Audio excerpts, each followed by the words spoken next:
बिस्मिल्लाहिर्रहमानिर्रहीम। अस्सलाम वालेकुम। दुआ और उम्मीद है कि आप जहाँ का भी हो ज़िंदगी मज़े सुकून खैरियत के साथ गुजर रही हो। आज हम पढ़ेंगे एक्सरसाइज 1.3, उसको समझेंगे। पहले आपको समझना चाहिए कि यहाँ पे सॉल्यूशंस जो है ना क्या होता है। सॉल्यूशंस जो है ना आंसर्स होते हैं, कितने पॉसिबल आउटपुट होते हैं आंसर्स, मतलब ठीक है। इसका फिर आपको ये समझना चाहिए कि कम्प्लेक्स कोफिशिएंट क्या चीज़ है।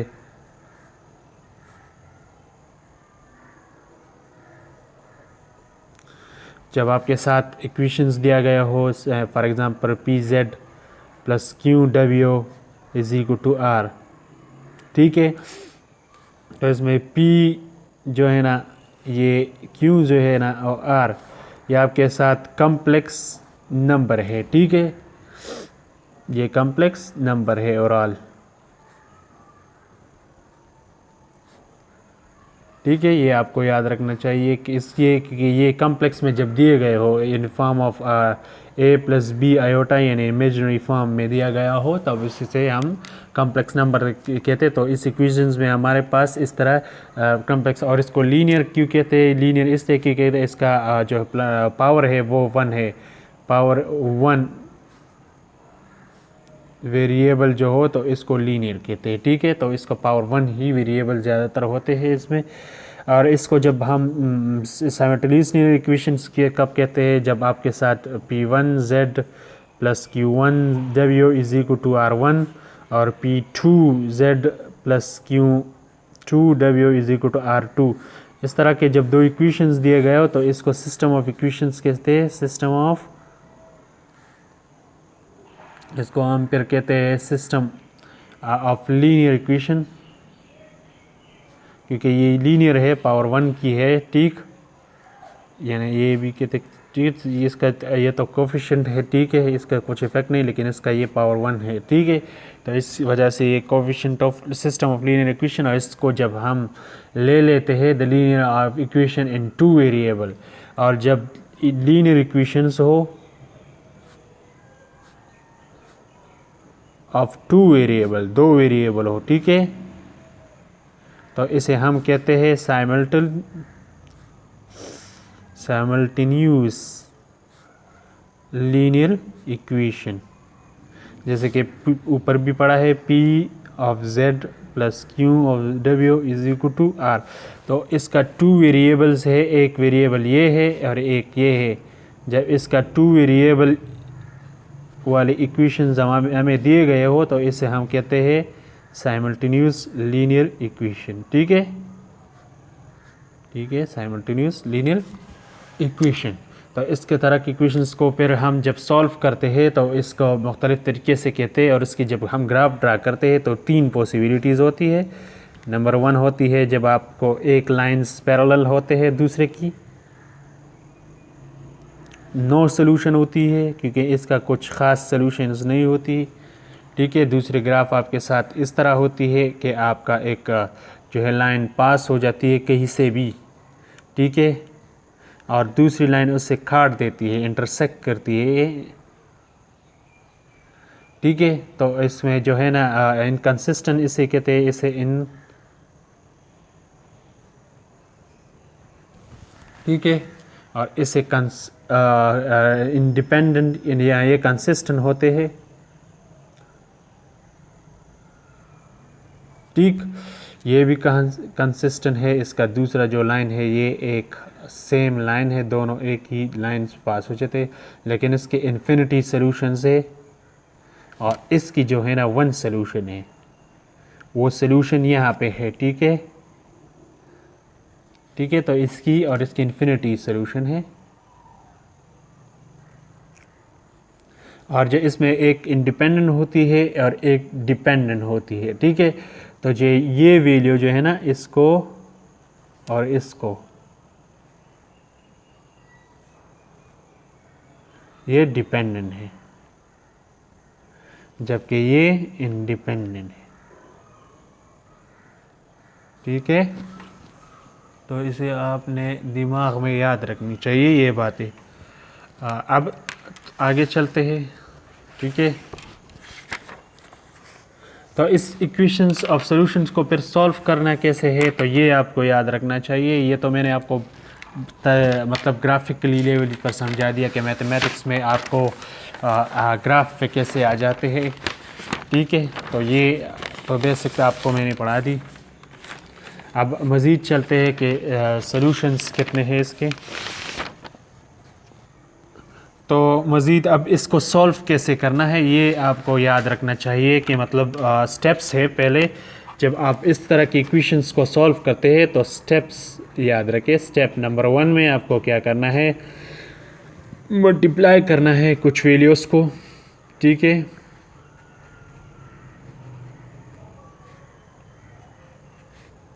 ईच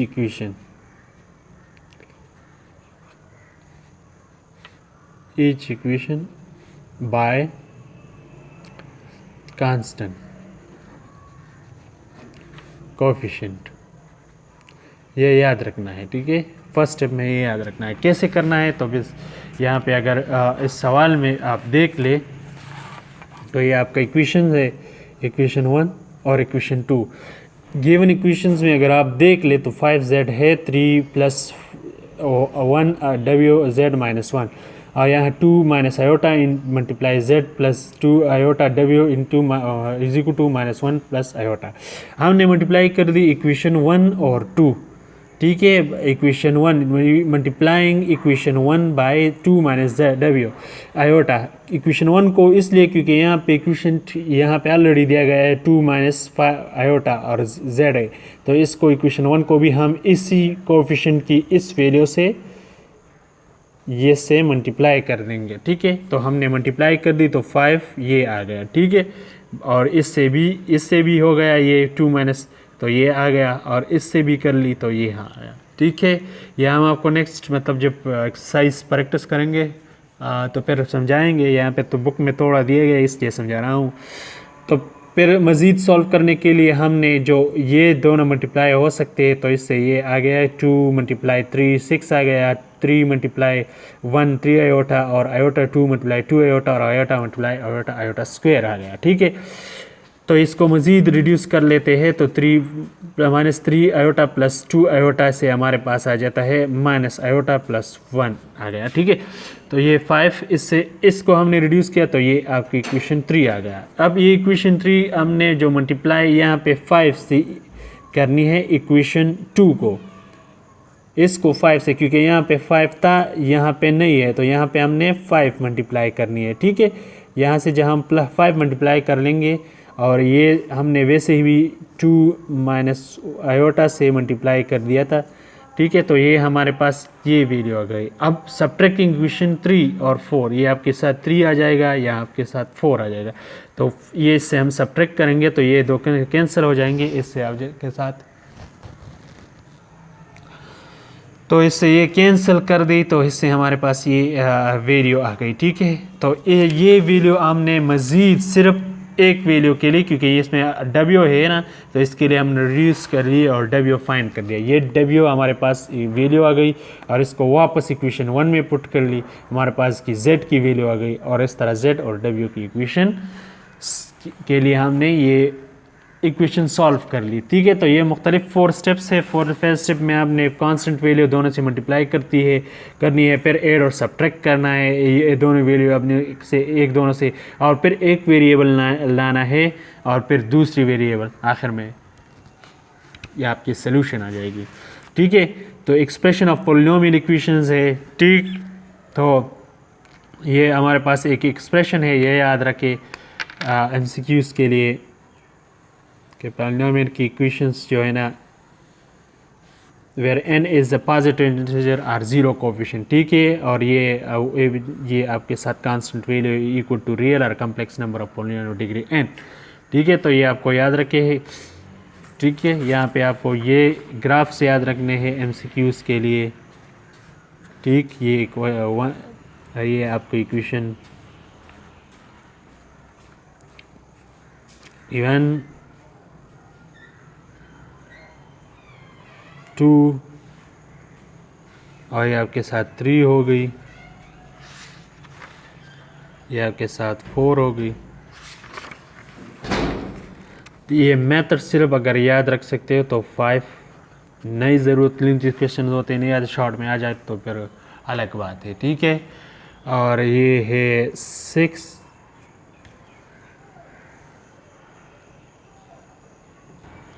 तो इसके साथ आपके 6 हो गया है। ये आपके साथ इक्वेशन 7 हो गई, यानी MCQ 7, ठीक है। ये आपको बता रहा है कि मतलब ये रियल आ गया है, ये आपके साथ ये ABC और D जो है रियल नंबर है। बाकी जो फैक्टराइज करेंगे इक्वेशन 1 को, इसको फाइंड करेंगे तो आपके साथ आंसर आ जाएगा। ये वैसे भी लोअर क्लासेस 9 और 10 में पढ़ाया चुका है, कैसे फाइंड करना है वगैरह। फैक्टर थ्योरम है आपके साथ MCQs 8, ठीक है।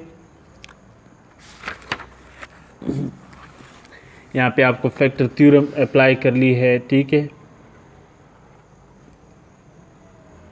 11 कैसे अप्लाई किए, आपके साथ एक वैल्यू दिया गया है, इनटू लीनियर फैक्टर पे सॉल्व करनी है।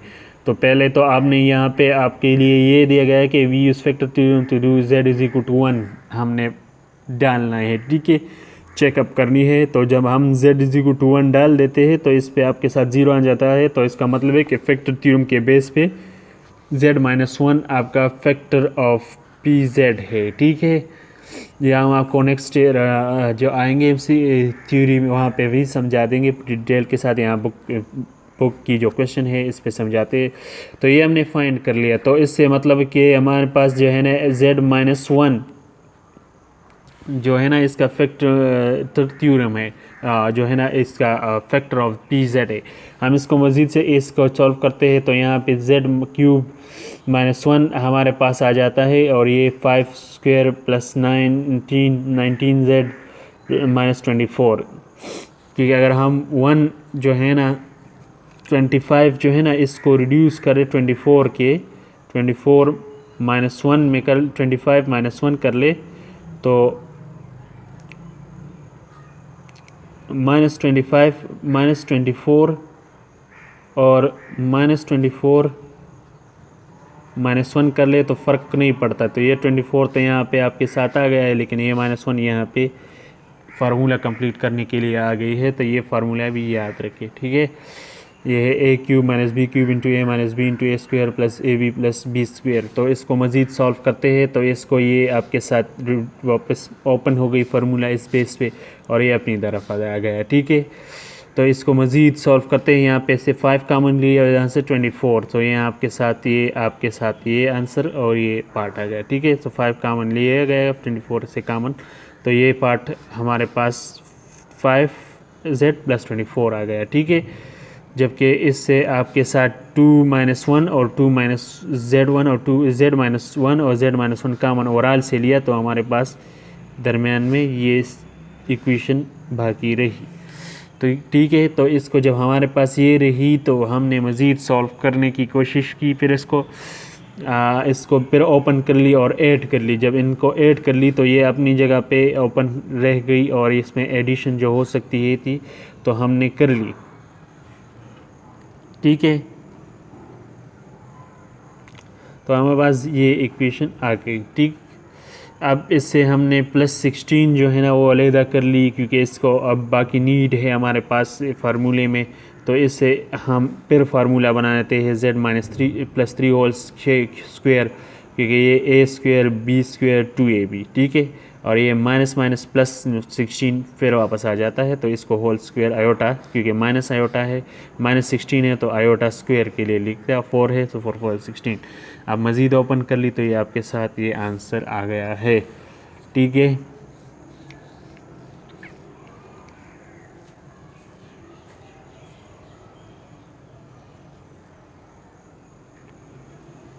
अब जब हम क्वाड्रेटिक को सॉल्यूशंस फाइंड करते हैं तो क्वाड्रेटिक इक्वेशन आपको याद रखनी है, और वही जो हमने किया था बेसिक वहाँ पे। तो इसका 3 तरीके हैं क्वाड्रेटिक को सॉल्व करने की। जो है ना क्वाड्रेटिक हमारे पास